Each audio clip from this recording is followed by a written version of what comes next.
તમને સ્ક્રીન ઉપર આ જે વિઝ્યુઅલ્સ દેખાઈ રહ્યા છે એ તમારા આવનારા 5 વર્ષ છે.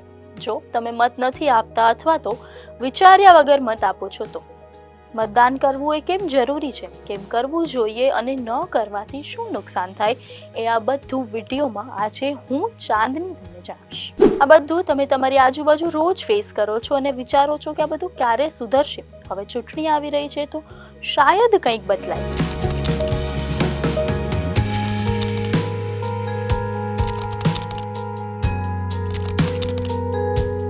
ઘણા વોર્ડમાં માત્ર 1-2 મત અથવા તો બહુ જ ઓછા મતથી ઉમેદવારો જીતે છે. તમારા વિસ્તારમાં 30 થી 40% જેટલા લોકો એ મત આપવા જતા જ નથી. એટલે જે ઉમેદવાર ચૂંટાઈને આવે છે તે હવે તમને લાગશે કે પણ આ સવાલ કરતા પહેલા વિચારો કે હજારો લોકો એ જ સવાલ કરીને ઘરમાં બેસી જાય છે.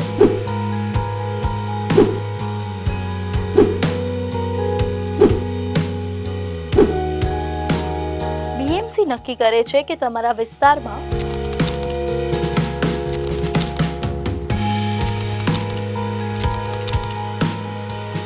તમારો મત ન હોય તો પણ નિર્ણય તો થશે જ. અને જો તે દિવસે સરકાર રજા આપે અથવા હાફ ડે હોય અને તમે ઘરમાં આરામ કરો કે શોપિંગ પર જાઓ અથવા ફરવા જાઓ તો યાદ રાખજો, આ એક દિવસની રજાની કિંમત એ તમને 5 વર્ષ સુધી રોજ ચૂકવવી પડશે.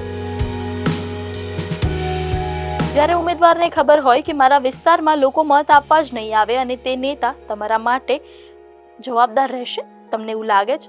મતદાન ઓછું હોય તો સંગઠિત અથવા તો એક્ટિવ વોટ બેંક જીતે છે અને ઘરમાં શાંતિથી આરામ કરી રહેલો નાગરિક હારી જાય છે.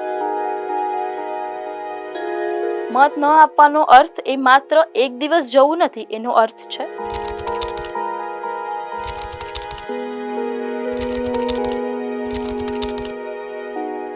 મતદાન ન કરવું એ નારાજગી નથી, એક્સેપ્ટન્સ છે.